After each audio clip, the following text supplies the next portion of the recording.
and subnational play in implementing the Global Biodiversity Framework, or the Biodiversity Plan as it's known. And we want to draw on the insights and the outcomes of certain recent events. For example, the SBI4, the subsidiary body on implementation of the CBD that took place in Nairobi, as well as the SB60 climate dialogues in Bonn, and the plastic treaty negotiations meetings, the INC4, that has also taken place recently. And before we start with our panel discussion, I just want to mention that one of our panelists, Yunus Arikan, who's the ICLEI Global Advocacy Director and LGMA focal point, is unfortunately not well. He informed us this morning, so he's unable to join us today. However, we do have a video recording from Yunus, which speaks to the role of the UN Bonn climate conferences, the SBs, and how the LGMA have engaged in this process. I'm going to ask our tech team to please play the video.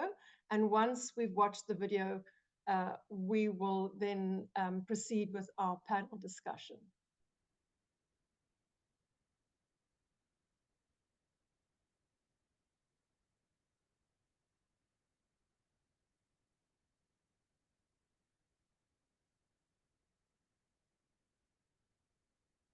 We're just having a few moments. One tests these things beforehand, and then there you are.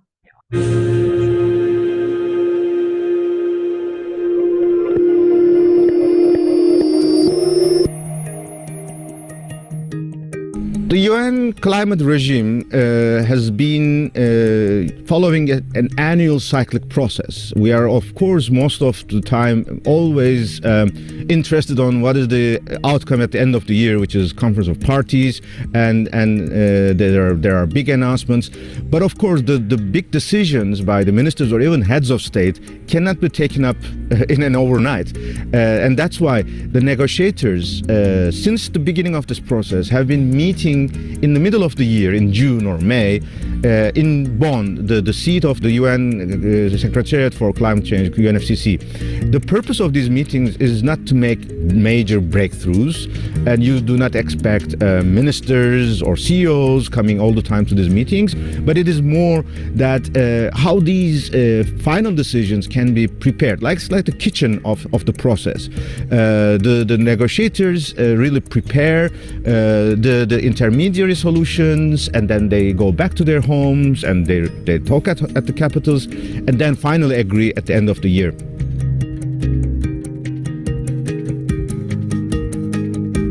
If you do not engage in the discussions, if you do not present your ideas, and if you do not exchange this, those people will never bring you back into the decisions, and you will be always kicked out. Therefore, it's important that we submit views, we host side events, and we intervene in these dialogues.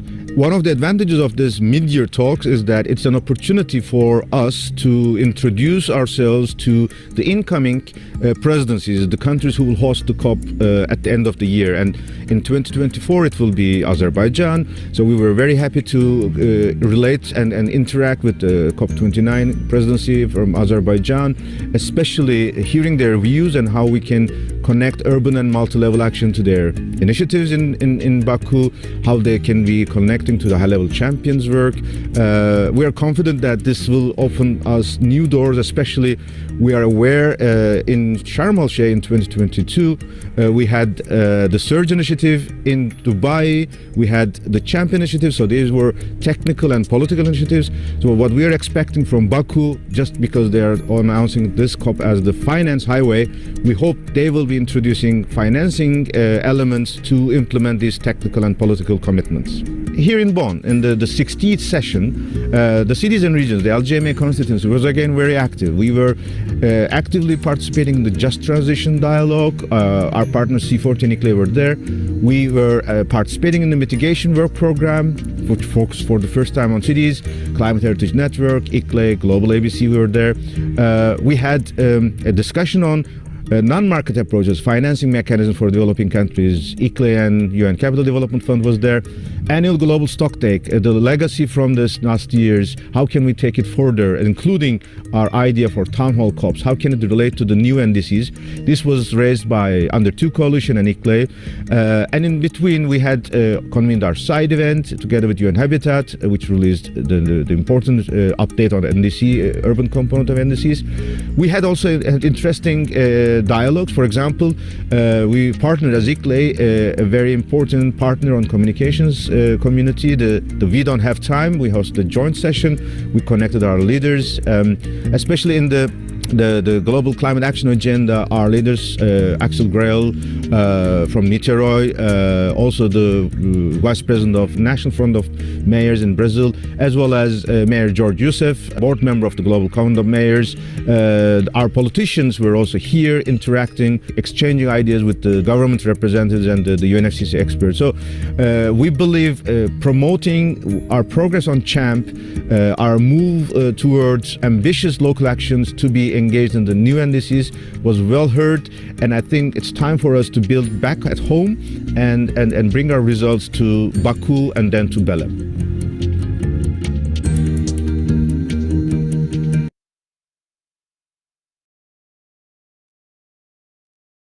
Thank you very much. And we're now going to, now that we've heard from Yunus how things happen in the climate space, I'm going to open our panel, and I'm going to invite our panelists to please turn their videos on. We're very, very happy and honored to have here Dr. Radhika Murthy. She's the director of the IUCN Center for Social Transformation. We also have Rachel Levesque, senior advisor for food security, biodiversity, plastic pollution in the International Organizations and Forums Division in the Ministry of International Relations and La Francophonie at the Government of Quebec in Canada. And then Paul Dale, who's the International Affairs Advisor in the Office of Foreign Affairs, State Department of Environment, Infrastructure and Logistics from Sao Paulo State in Brazil. So we have a nice mix. I'm based in Cape Town, Africa. We have Radhika, who's based in, as she was saying earlier, very warm Switzerland in Europe. And we're in the same time zone. And then we have two early risers. Thank you very much, Rachel from Canada and Paul from Brazil.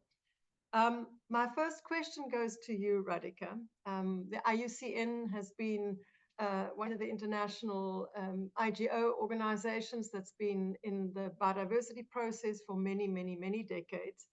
And we'd like to hear from you how the IUCN can support subnational governments in making sure that the different global agreements, such as the Biodiversity Plan or the GBF and the Global Plastics Treaty, are mainstreamed into decision-making processes. Over to you.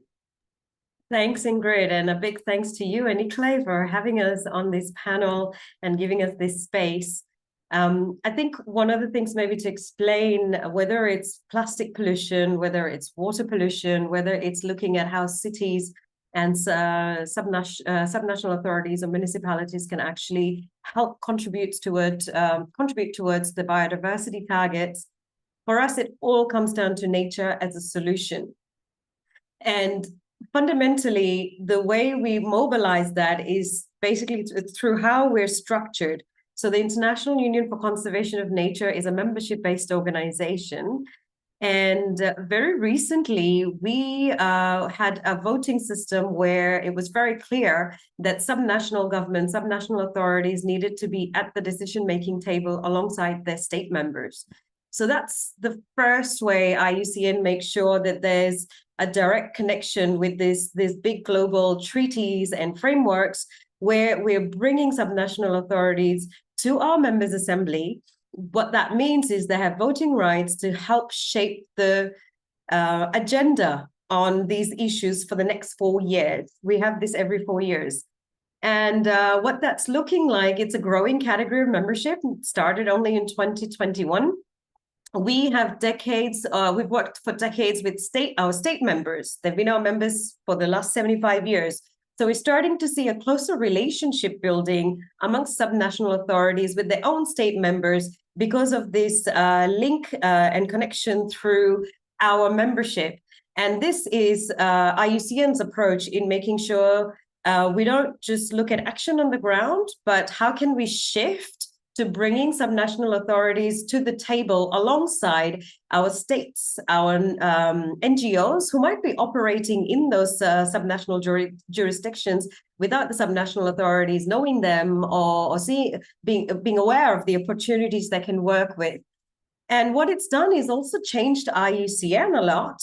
When we started working with subnational authorities and the likes of ICLEI, it was very clear that we have to be more aware of how conservation that historically has worked very well, and we've got standards, processes, approaches in rural places with Indigenous people, local communities, needs to be translated so that it makes sense for subnational authorities in built and urban spaces so they can make meaningful contributions.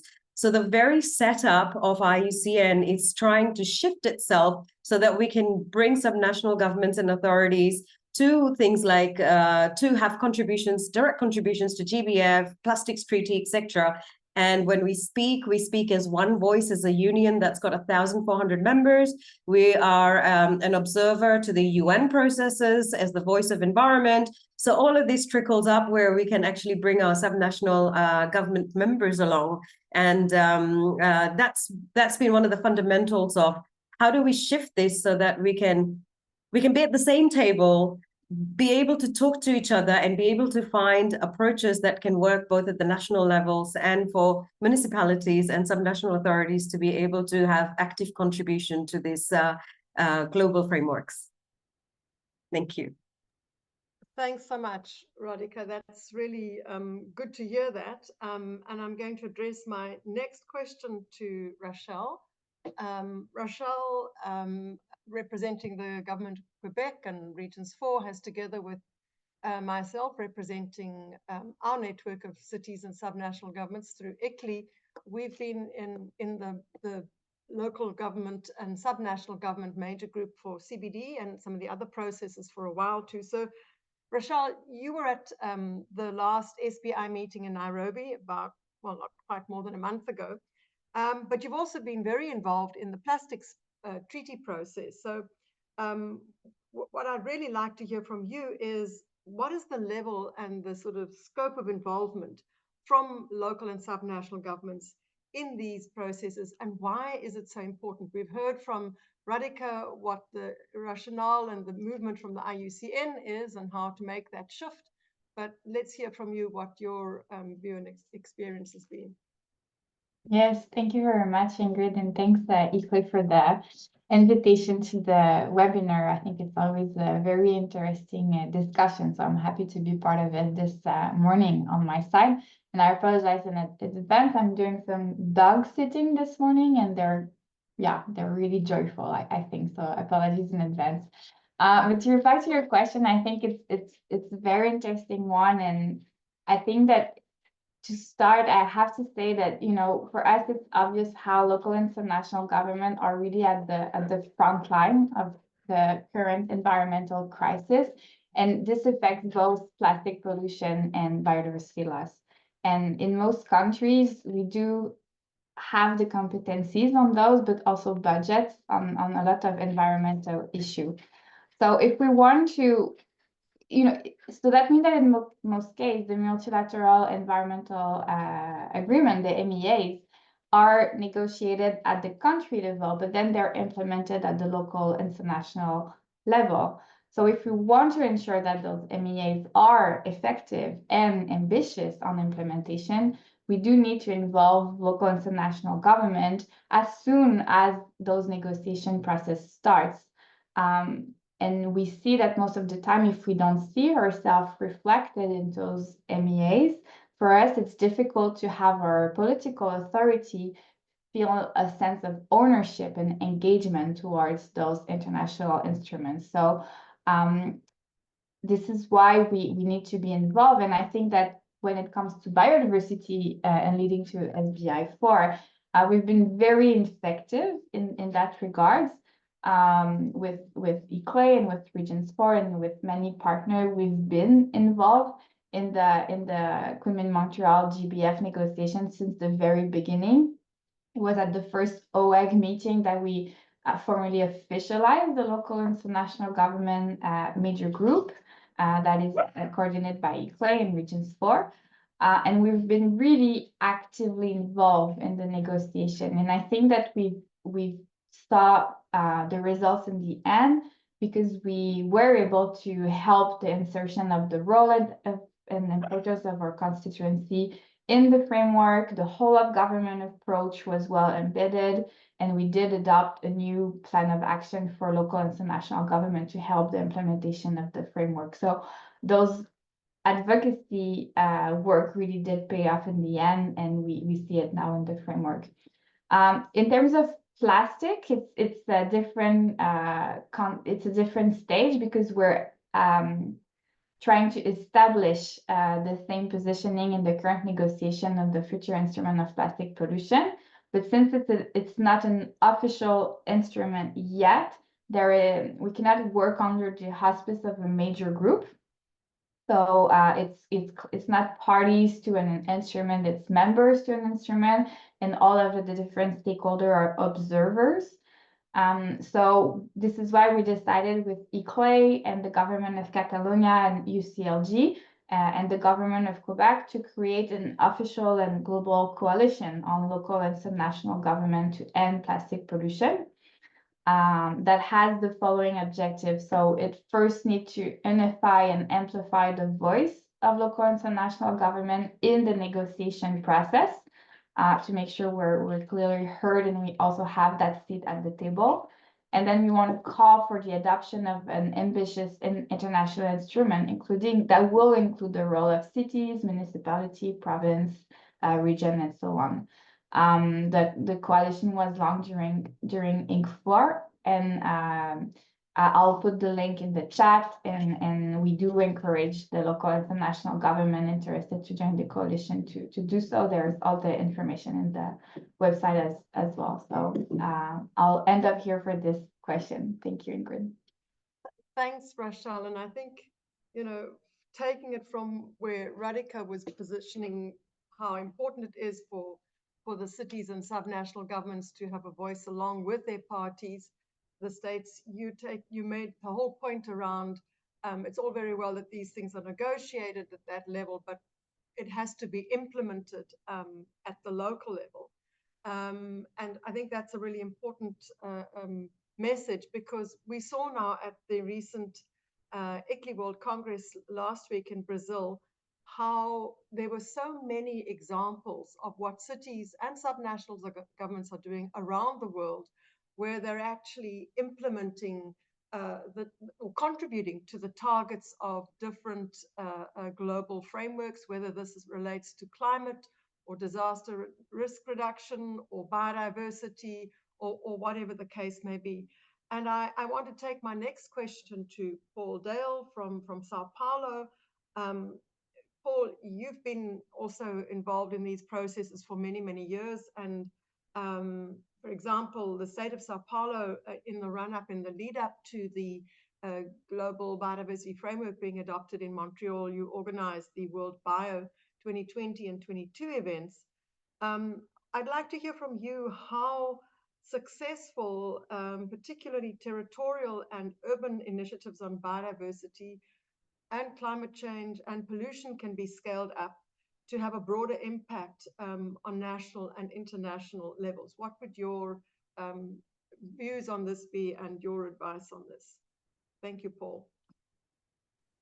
Thank you a lot for this invitation and for this webinar also.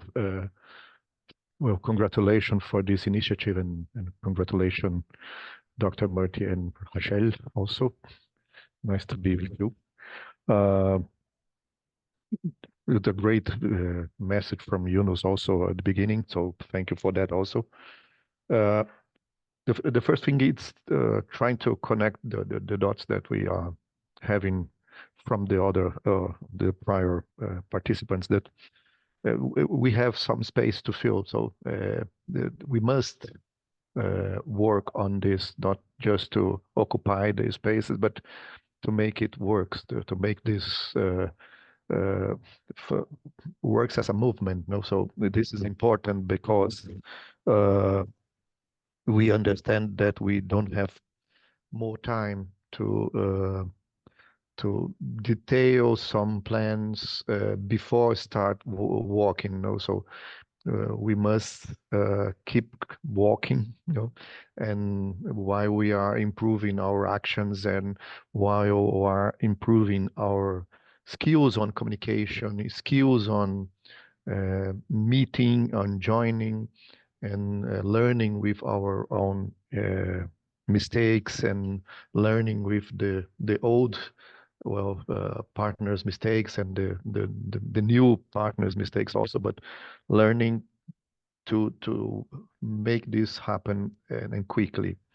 So we must make this movement. We make communicate. We make think about the time that we don't have more time, and to link all the initiatives. Now here we are talking about plastic, about climate change, about biodiversity.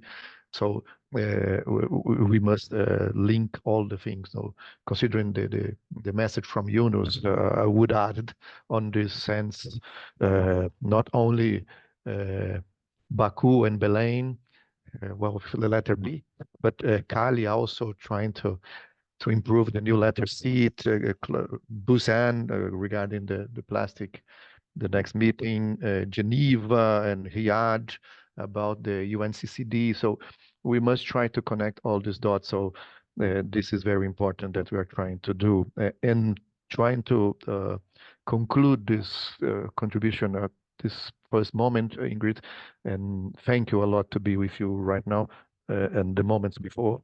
And we are here not only as São Paulo state, but we are here one example of what we can do.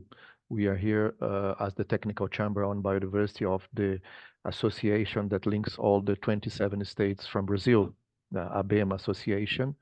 And we are here as the technical chamber. That means the first answer is horizontal integration, that we are trying to work together considering the 27 Brazilian states. So this is a way to scale up our actions. No, the second is to reinforce the partner, the networks like IUCN, like ICLEI, like Regions 4 mentioned here, but we have under 2, we have different others networks and groups to scale up and to reinforce the global action. So we must reinforce, we must give our best for these actions. And we are trying, the third one, it's global, horizontal and vertical integration that we are trying to do here in Brazil, linking with the national government. And we have 27 states now, the subnational level, and we have more than 5,000 municipalities here in Brazil, and we are trying to connect them with the tools that we have, for instance, the national BSAP and the 27 subnational BSAPs and more, and then the more than 5,000 local BSAPs that we are trying to connect all the associations and to reinforce them. At least, but very important because it's the basis of this work, is to integrate with all the actors so we can translate it in the meaning of the major groups representatives are at our territories. No, Dr. Murty mentioned about IPLC, also I mentioned now local municipalities mentioned by Russia also, and I agree also, but we were trying to improve our ways to be very well connected inside our territory. You know? So I think this 4 approaches that would be a way to scale up these actions, you know, to improve the actions inside our territory, the vertical integration, the horizontal integration, and the global action. So I think this is a start. Thank you. Thanks, Paul. And that's a really great segue. I mean, you talked about connecting the dots between the different frameworks. the horizontal integration, reinforcing partnerships, and the vertical integration. And that sort of comes back to the point that you made right in the beginning, Radhika. And I want to ask you a second question. And it's a more practical question in terms of the sort of practical actions that can be implemented from your perspective to make sure that the nature, the climate, the water, and pollution agendas are adequately addressed at the subnational levels. Sure. So for IUCN, of course, we come at any problem with nature being the solution, depending on, you know, how you design, how you measure, what you do. So whether it's cities being able to contribute to biodiversity, reduce water pollution, reduce air pollution, look at issues of plastic pollution, we really are looking at supporting subnational authorities and cities to firstly set targets that they can work towards. And those targets would be quite important for them to be able to then show at this national and global levels what it is that they're contributing to and how they're measuring themselves. So with a lot of partners and inputs from many people, we have the urban nature indexes. This is a methodological framework to support cities in sort of assessing levels of nature, water protection, air pollution, human pressures that affect biodiversity. And it really is a target setting exercise. So, you know, what are you working towards? Let's substantiate that. Let's work together and set that in place so that it gives you a stronger grounding to be able to show in these global frameworks that we're actually, this is what we want to do, and this is what we're doing to move towards it. So the urban nature indexes is one of the first things, which has been quite a piece of work for IUCN, because most of our work is quite skewed towards rural spaces, to be able to put together and make it available to subnational authorities, municipalities, cities. Now that is setting your targets. How do you get there? So for that, we're looking at the nature-based solutions standard, and nature-based solutions is simply about whatever you do with protecting nature, restoring nature, changing its use to make it more sustainable use and governance. How can that deliberately be designed in ways where you're getting human well-being benefits? And it's not just about the flora, fauna, or the space. This has been quite a shift for IUCN in moving its work forward to make biodiversity conservation itself more relevant to people's needs, to society's needs, to national needs, to the world's needs, because that's what we need to start thinking about. So how do we do both of them in more of a balance? So the NBS standard is sort of the journey that we help provide, and the urban nature indexes is the destination, the goals and the targets that you want to set. However, this is work in progress, because a lot of our work on nature-based solutions is informed through the Indigenous peoples, local communities work that we do in rural spaces. So we also have to be realistic about how we bring nature as a solution to built spaces, to subnational authorities where there's infrastructure, where there's people living, where there is a lot of buildings and you know, spaces for people to be able to do what they do in life. So this has been quite a journey for IUCN. And one of the gaps that we find in GRID is the very practical application of both UNI being a target setter and NBS being the enabler to meet your targets is doing a little bit more work to bring these two tools together in the reality and the context of built environments, of subnational authorities, whether it's the governance structure or whether it's the reality of the space we're working on with grey infrastructure, etc. So we're now looking at developing technical guidance, and we really invite you know, those of you who are interested to engage with us from the cities, urban, subnational side to make sure we get this together right, to translate the nature-based solution standard, primarily built from work in the last 30, 20 years from rural spaces, to how that can actually look like in urban spaces or in subnational authority spaces, and what do we need to do differently to adapt this model. So the connection between the application of this tool and then linking it back to the relevant global targets is also part of the process to sort of substantiate it, that if we go on this journey together, we're actually contributing to the national targets that the states have actually set in. So Raquel, maybe you don't know, we're actually in discussions right now with Quebec, because it's a member, to see if Quebec would be one of the champion subnationals to actually work with us together with IFD to come up with this technical guidance. And we really look forward to anybody who's interested, including Ingrid, ICLEI as well, to help really inform something that can bring these two tools together. So at a practical level, we're not just telling subnational authorities, what are your opportunities, what are your risks, how can you support, but helping them operationalize in terms of what their contributions can be to these global treaties and frameworks. Thanks. Thanks, Radhika, and that's really great. I remember one of the first webinars we had when COVID broke out was around nature-based solutions, and you presented on the standard. And we talked about the need to, where we are now, is to translate it into a way that makes sense for cities and subnational governments. So this is great news, and thank you also for the invitation. I'm sure, looking at our attendees, there are several cities there. I'm sure that they would be interested in taking that up. As our ICLEI, we are in fact talking to, well, as you know, IUCN is a partner to the Cities with Nature initiative. It's not an ICLEI initiative, it's a partnership initiative.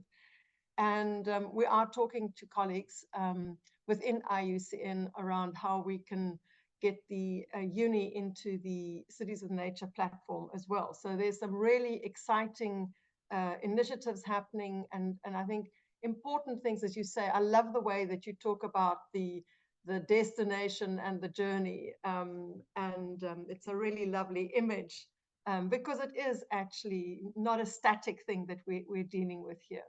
So this leads me to my next question to Rachel. You know, against the context of our earlier panel discussion, but also listening to the practical, and as you know well from your own experience, the constraints and the difficulties that one does have in practice. Some of the takeaways that you've had in participating in the SBI process and in the plastics negotiations, where things are different, and maybe you can expand a little bit about how different they are. But how does this help us address the challenges and the opportunities as we have to implement these agreements, particularly as we go on this journey? Again, Radhika, the Kali journey, and Paul, you also referred to it, the Kali, and then the Baku, and what's it, right? Ultimately Belém, but also to Riyadh, Geneva, etc. So over to you, Rachel. Thank you, Ingrid. And no, I think it's really interesting because, in fact, all of these processes are really different, but also not happening at the same time. So we can also get lessons learned from those different processes as we evolve in different environmental negotiation.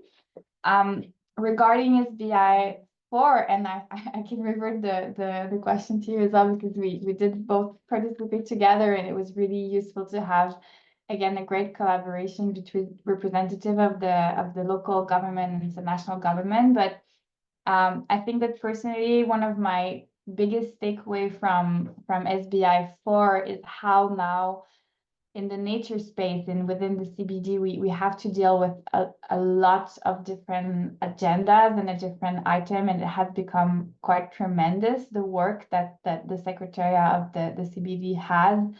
And it made it quite difficult to effectively advance in the negotiation. And we see clearly how there are still obstacles to clearly and effectively implement the Kunming-Montreal GBF. There was a lot of discussion on resource mobilization and financial mechanism, which is, I think, in a way, a space where inclusive and participatory process can also help in that regard, because I think that different stakeholders can be key player into those challenges. And a very concrete example is how it has been difficult to advance discussion on mainstreaming. Mainstreaming being always a very difficult agenda because it's the link between all of the different topic, but at the same time it's addressed specifically as an item. So it's the balance on how to discuss mainstreaming, but also make sure that you're currently just mainstream biodiversity into those different agenda.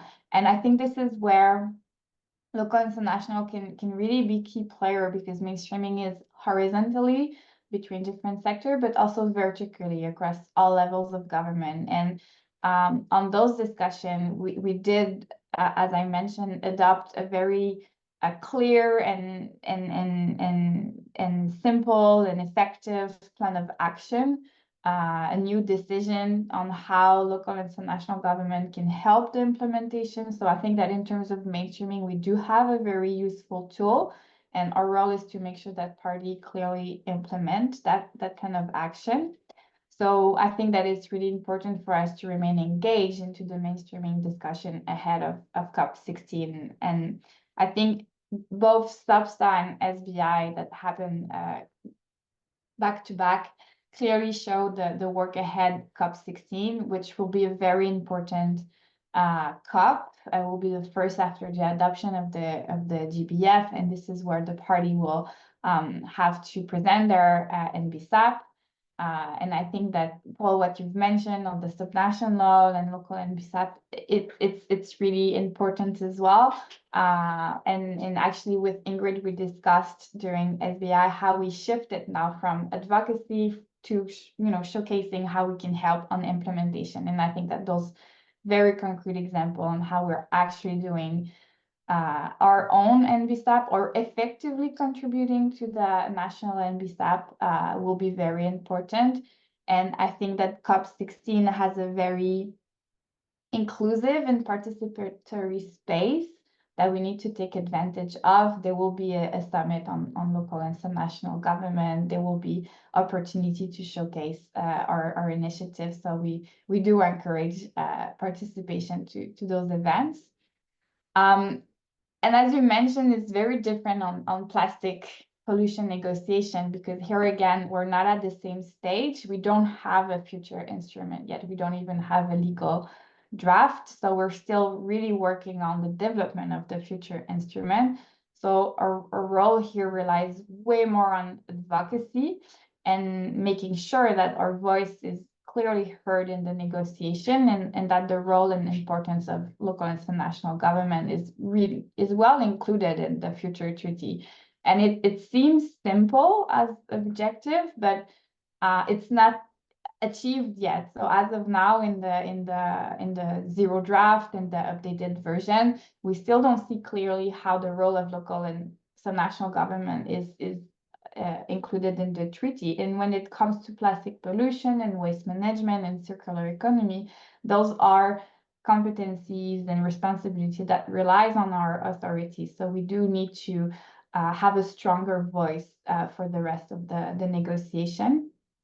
So I think that the key takeaway of the INC4 meeting that was held in Ottawa last April was definitely for us the launch of the local and national coalition to end plastic pollution. It was held in a very high level event on Partnership Day with the Minister of Quebec and the Minister of Catalonia. And it really did strongly position our constituency as key player of the negotiation. So I think that the INC process offers tremendous opportunity for local and national government, but the challenges is really to have that voice, since those are really intense and very controversial negotiations. So we need to grow our voice before the last meeting of the negotiation, the INC5, that will be in Busan in Korea. So and I think that we do need to take those lessons learned, that what we did in biodiversity and what has been done in climate and what has been done in other spheres, to clearly have our place again in those future instruments. So I think those would be I don't know if they're official takeaway, but I think they're my own takeaway. So I hope it was useful. Thank you. Thanks. No, definitely, I concur with you 100% around the biodiversity. They were good takeaways, and clearly we have our work cut out for ourselves there, insofar as implementation is concerned. And the ink, based on feedback from my colleagues, yeah, that was also a very good takeaway. And there again, work is cut out, but at a different level in terms of advocacy. So, Paul, let me hand over to you, back to you. I want to ask you, so you've given us some great examples, but maybe just come in a bit deeper around successful collaborations between cities and the states in your own part of the world that have, you've given us the example of the NBSAPs, but maybe some more examples of other things that you've done. I know that in the past you've been very active in terms of the bioeconomy, also protected areas. There's a whole range of things. And we'd like to hear about some of those because they speak to implementation. And as Rochelle has said, the focus is now going to be very much on implementation. So over to you. Thank you. Thank you, and thank you for this question. It's very important having in mind what Dr. Murthy and Rachel also had on suggestion and as a contribution for this question raised by you, Ingrid. But I think one point is very important for us is to understand the mobilization of resource, the resource mobilizations, you know, and considering the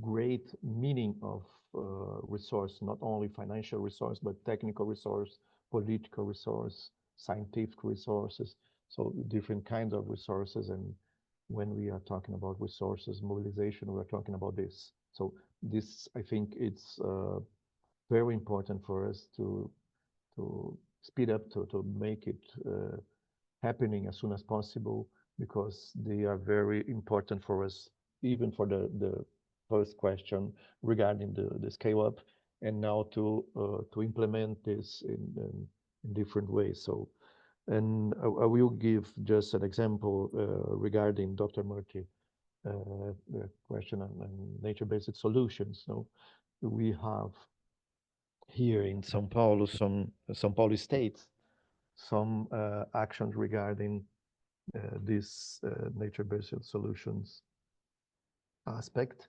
and they are coming from municipalities as Campinas, for instance, and very important, the ICLEI action there, considering the Interact bill that allow them to improve their actions on this issue. And we have some actions on nature-based solutions coming from the civil society, very different examples, many of different examples, and coming also from the private sector, you know. And for sure that we have something regarding from the state level, you know, for our government here. But we are trying now to link all these initiatives and to improve our action. So next week we will start with the state public bank agency to promote better the actions on nature-based solutions, linking with the policymakers from our department and with the environmental licensing to improve their capacity to understand the potential of nature-based solutions that were occupied with gray actions, now considering only engineering solutions. But now we are trying to improve their capacity to, in advance, to have this whole program funding, technical solutions, policies, and environmental licensing, prepare for that. So this is our agency called CETESB, and we are working together, starting this program next week. This is one example. And when we adding, joining with the previous question, we have this, the Technical Chamber on Biodiversity. We had different meetings with the different technical chambers on climate change. This morning with the Coastal and Marine Zone Management Technical Chamber also, to link all the activities on nature-based solution, considering all the 27 states. And we will have a international meeting with the federal government on September here. And on the day before, we will have a national meeting at the state level scale, all the 27 states, with the support of the Fundação Boticário, Boticário Foundation, that it's a civil society foundation to support our activities. So we are trying to improve this, and it would be very nice to join with this action mentioned by Dr. Murthy. And just give some examples regarding the other aspects.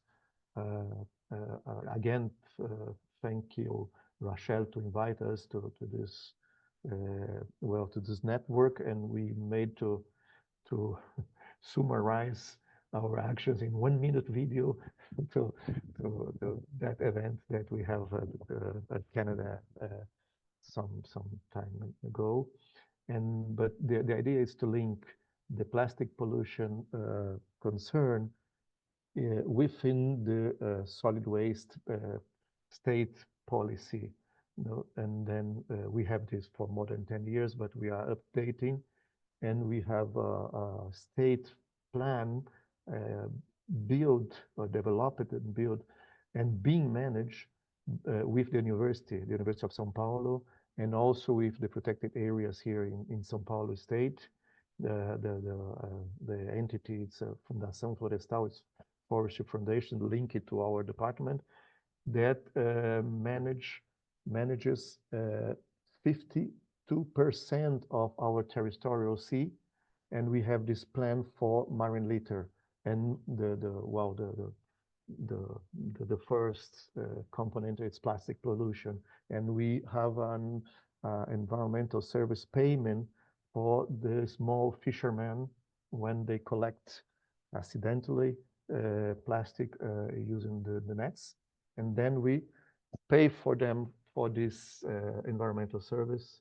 And with the university, we study this the solid waste collected to check how long they are into the sea, where they come from. So we have this all the study being conducted, and this is very important for us. Just an example, we are having research on technology and science to develop alternatives with bacteria to fossil plastics right now.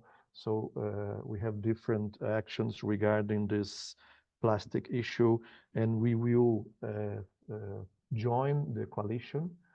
We didn't make yet because we are trying to make the previous answer a proper way to involve the society, and then to have them signing with us the coalition, not only representative of the government, but with all the actors. And we are trying to prepare in some weeks an event for this with Quebec office here in São Paulo, with ICLEI, and I hope something like this, but more people. And just to conclude, we have some plans being implemented here in São Paulo of the Climate Action Plan 2050.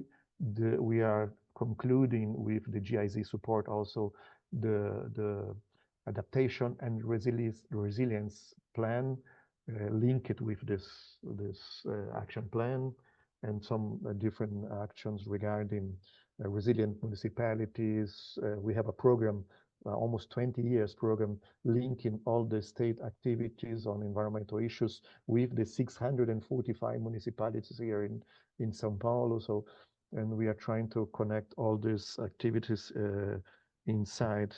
And just to conclude, regarding the subnational BSAP, the subnational BSAPs, as they are plans they have a long or a middle term.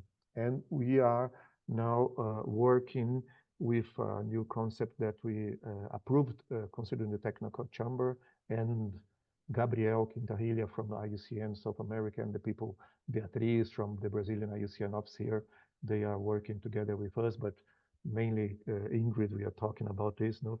But biodiversity emergencies, so that we can connect the actions considering middle and long term, using the plans, but solving old problems and new problems regarding the biodiversity emergency. So we will try to establish a task force regarding this and a network of funds trying to connect the activities and to give a rapid and a proper response for every problem that we are now facing.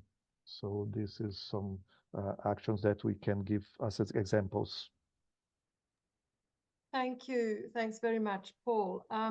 We have a few minutes left. I'm going to put up a slide about the summit. Rachel did mention the summit. We'll put up a slide. I'll share that just now so that everybody has that information. That's the gathering of subnational governments and cities at the COP. But we also have an extended program. So the slide will just put that out very briefly for people. I'm not going to explain it other than to say that we will be putting out a link to our website for the summit and registration links, hopefully very soon. We're just waiting for final details, so that's everybody has more information on this. But before I wrap up, I just want to ask each of our three speakers, and we'll start with Radhika, and then we'll hand over to Rachel, and then finally to Paul. In 1 minute, what is the one thing that you would like to see coming out of COP16 as we go to the next lot of dots along the journey, the Baku, Riyadh, etc., etc. So Radhika, the one thing that you would like to see coming out of Cali? Can I just say two things? So first, I think with GBF recognizing the role of subnationals is already huge progress. Now, I think two things. One, how do we get direct financing access to subnationals if we're going to start recognizing their role in the global frameworks?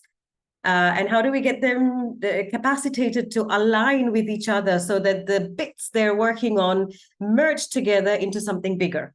And then the second thing is then how do we work with our national governments to recognize and be able to connect with the subnational authorities so all of this are aggregated, so it's not something you're doing alongside your national government, but for your national government, so they can actually connect with you, bring this all together and say, hey, guess what? It's not just the Ministry for Environment that needs to do this, or Ministry for Climate Change or whatever. All of our municipalities and subnational authorities are contributing to this. Now we've got the capacity, we've got the resources to go out and bring this all together. And as a collective, this is what we're doing, because if we can't do it together, we will never get there in terms of time and scale and the urgency.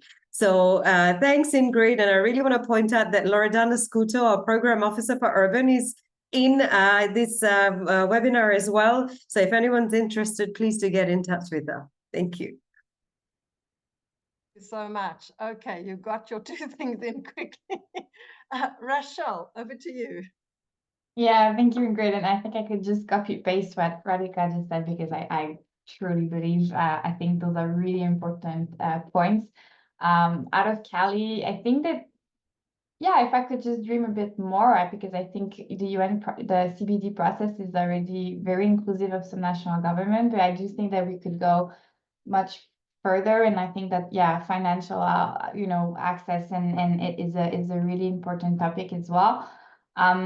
And I do think that the IUCN, new category for some national government voting system, I think it's a really great model as well. And I think this is really interesting. It should be taken as a very good leadership example.